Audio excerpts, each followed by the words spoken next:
Halo teman-teman, kami mahasiswi dari kelompok 1 Program Studi Pendidikan Biologi Universitas Pasundan. Pada video pembahasan kali ini, kelompok kami akan membahas materi tentang manusia dan peradaban yang merupakan tugas dari mata kuliah Ilmu Sosial Dasar.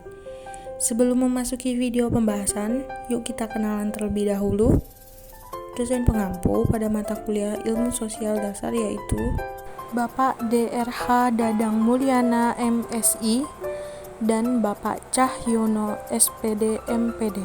Selanjutnya adalah perkenalan dari anggota kelompok kami.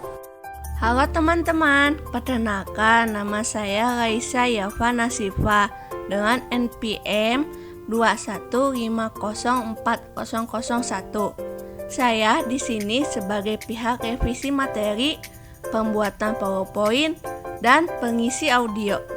Halo teman-teman, perkenalkan nama saya Angel Septianingsih dengan NPM 215040003. Saya di sini sebagai pihak editor dan video maker. Halo teman-teman, perkenalkan nama saya Melisa Fani Parusip dengan NPM 215040004. Saya di sini sebagai pihak satu telah materi dan pengisi audio. Halo teman-teman, perkenalkan nama saya Risma Rianti Ahadiat dengan NPM 215040018. Saya di sini sebagai pihak 2 telaah materi dan pengisi audio. Halo teman-teman, perkenalkan nama saya Nur Izatun Nafsinisa dengan NPM 2150400. Saya di sini sebagai pihak ketiga telaah materi dan pengisi audio. Pada pembahasan pertama, kita akan membahas tentang peradaban sebagai dari kebudayaan. Data peradaban bisa disamakan dengan kata tamdun dalam bahasa Arab atau civilization. Dengan mengacu kepada Kamus Besar Bahasa Indonesia, kata peradaban berasal dari adab, yang berarti kesopanan, keharusan, dan kebaikan budi pekerti akhlak. Kata adab berubah menjadi kata benda peradaban, mengandung arti kemajuan, kecerdasan, kebudayaan lahir batin. Hal yang menyangkut sopan santun, budi bahasa, dan kebudayaan suatu budaya. Peradaban adalah bagian dari kebudayaan yang terkait dengan kesopanan, keharusan, kebaikan, budi pekerti, dan akhlak. Pemaknaan ini memberikan petunjuk bahwa tidak ada komunitas yang tidak memiliki peradaban, hanya kualitasnya yang berbeda jika dibandingkan dengan peradaban yang berkembang dalam suatu komunitas. Namun, apapun makna dan isi peradaban suatu bangsa dan atau berkembang dalam suatu komunitas tidak bersifat ajek, melainkan selalu mengalami perubahan.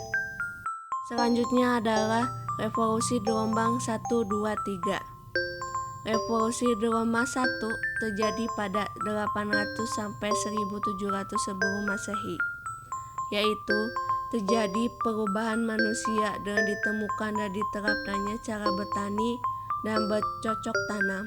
Ketika itulah manusia beralih dari kegiatan mengumpulkan hasil hutan yang mengakibatkan hidup mereka juga berpindah-pindah ke cara hidup yang menetap di suatu tempat dan bertani.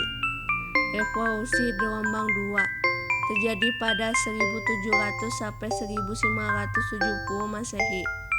Revolusi kedua ditandai oleh adanya revolusi industri. Hal ini ditandai oleh adanya pengembangan tenaga mesin sebagai pengganti tenaga hewan dan manusia. Akibatnya, kehidupan manusia menjadi lebih maju daripada masa-masa sebelumnya.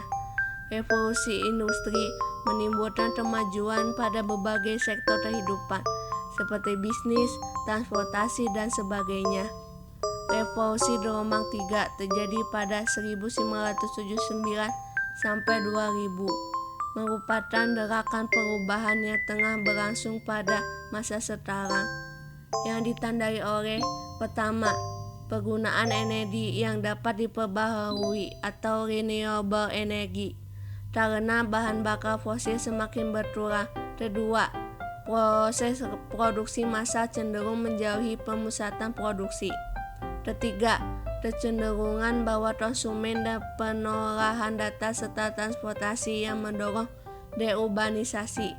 Keempat, penerbangan dan ruang angkasa. Kelima, teknologi biologi dan teknologi genetik. Keenam, kemajuan pada bidang-bidang tersebut dipacu oleh pencapaian hebat di bidang mikroelektronika. Pembahasan berikutnya yaitu masyarakat agrikultural, industri, dan informasi. Vincenten, Coe dan Fremer memasuki revolusi informasi ke dalam lingkup revolusi. Revolusi industri dirinci lebih lanjut ke dalam berbagai bentuk revolusi yang berujung pada revolusi informasi. Masyarakat manusia mengalami 3 tahap revolusi, yakni revolusi pertama adalah masyarakat agrikultural yang ditandai oleh hidup menetap yang disertai dengan kegiatan bercocok tanam. Revolusi kedua adalah masyarakat industri yang ditandai oleh penemuan mesin uap yang dilanjut dengan berbagai sub-revolusi, yakni revolusi kereta api, revolusi alat berat, dan revolusi transportasi massal. Revolusi ketiga adalah berwujud terbentuknya masyarakat informasi yang ditandai oleh penemuan komputer dan mikroelektronik serta internet produk.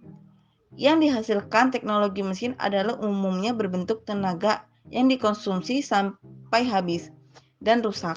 Contohnya, kendaraan mobil, motor, sepeda dipakai sampai rusak.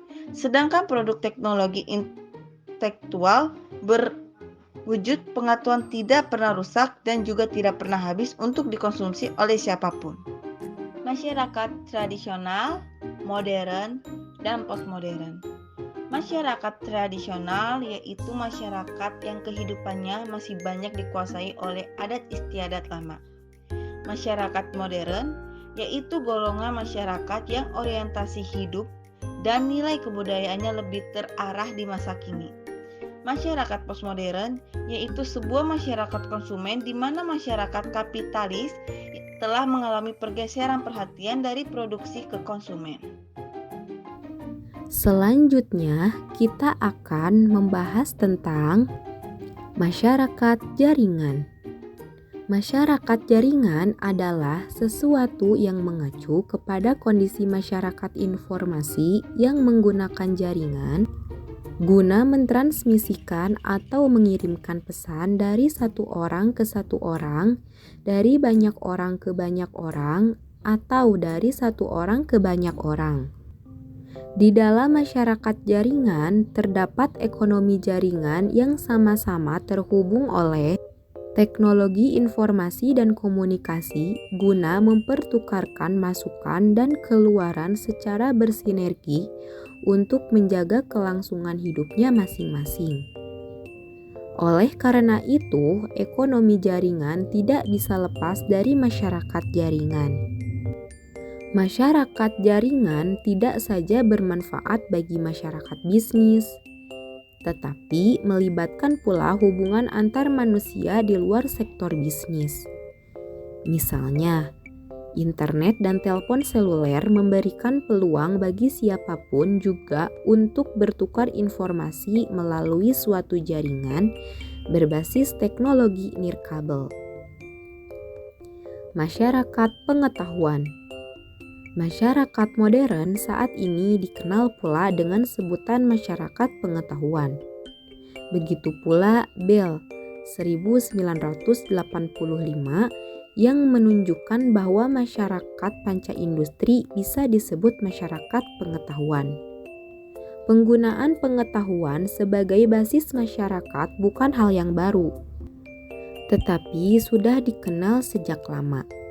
Setiap masyarakat memang berbasis pengetahuan, namun ada hal yang berbeda pada era masyarakat informasi, sehingga dia bisa disebut masyarakat pengetahuan.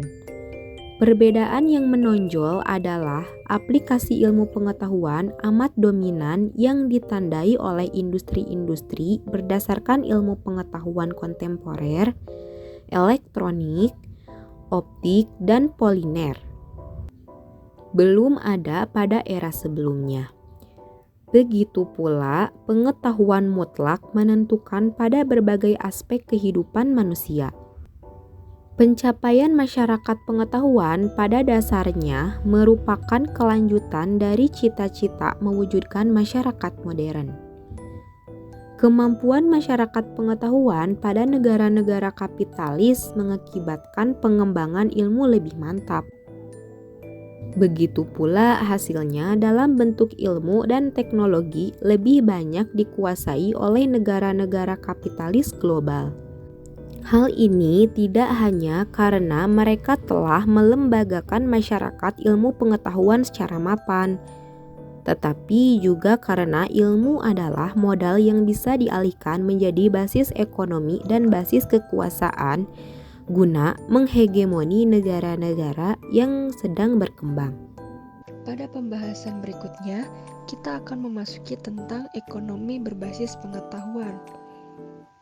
Informasi dan pengetahuan menjadi pondasi bagi perekonomian modern yang mampu mempengaruhi proses kerja, perilaku, tenaga kerja, dan konsumen. Bank Dunia, The World Bank, menyatakan bahwa knowledge-based economy merupakan model ekonomi yang menstimulasi kreativitas, kreasi, penyemaian, serta penerapan pengetahuan dan informasi untuk meningkatkan pertumbuhan ekonomi dan kesejahteraan. Untuk mengukur dan memonitor perkembangan knowledge-based economy, Bank Dunia menggunakan indeks yang disebut dengan The Knowledge Economy Index. Selanjutnya, latar belakang revolusi teknologi. Van Santen, Ho, dan Firmer pada 2011 memberikan penjelasan bahwa ada berbagai faktor alasan atau latar belakang yang menyebabkan munculnya revolusi teknologi sehingga memunculkan perubahan dalam masyarakat, terutama masyarakat barat. Antara lain adalah stimulus dari luar yang berwujud tekanan yang hebat atau kondisi mendesak yang membutuhkan jawaban agar eksistensi manusia tetap terjaga. Perang Dunia II, para ilmuwan terlibat bersama-sama dalam proyek Manhattan guna menghasilkan aneka teknologi agar bisa mengalahkan musuh. Untuk itu, lahir berbagai teknologi, misalnya pembuatan bom. Lalu, ada pula pembahasan berikutnya mengenai teknologi mengakibatkan perubahan sosial. Perubahan teknologi dalam masyarakat secara kasat mata bisa diamati dari adanya gejala, yaitu pergantian teknologi lama dengan teknologi yang baru. Dengan mengacu kepada gagasan Kramers 2009 dalam bukunya yang berjudul Inside Drucker's Brain, pergantian teknologi acap kali berbentuk pergantian teknologi mapan dengan teknologi disruptif. Teknologi mapan adalah teknologi yang terlembaga secara mantap baik dalam masyarakat maupun pada pasar. Teknologi mapan selalu ada peluang untuk digantikan oleh teknologi disruptif yang merujuk pada inovasi alam teknologi yang menciptakan produk atau jasa baru yang menggantikan teknologi yang sudah ada dan mengubah dinamika pasar. Berikut ini merupakan perubahan sosial yang diakibatkan oleh teknologi. Yang pertama, teknologi memunculkan masyarakat teknokrasi. Dan yang kedua, teknologi menyebabkan manusia teralienasi. Dan yang ketiga, teknologi mengubah kepribadian manusia. Pembahasan terakhir yaitu beberapa kasus dampak teknologi. Yang pertama, kasus revolusi hijau. Dan yang kedua, kasus TV dan kulkas masuk ke keluarga. Yang ketiga, mobile phone, handphone, cellular phone. Lalu yang keempat, feminisme versus teknologi. Lalu yang kelima adalah teknologi dan perubahan struktur ideasional. Teman-teman, pembahasan kami telah usai sampai di sini. Kami mohon maaf apabila ada kesalahan kata dan penulisan dalam pembuatan video kali ini. Semoga video pembahasan kali ini bermanfaat bagi teman-teman sekalian. Terima kasih dan sampai jumpa.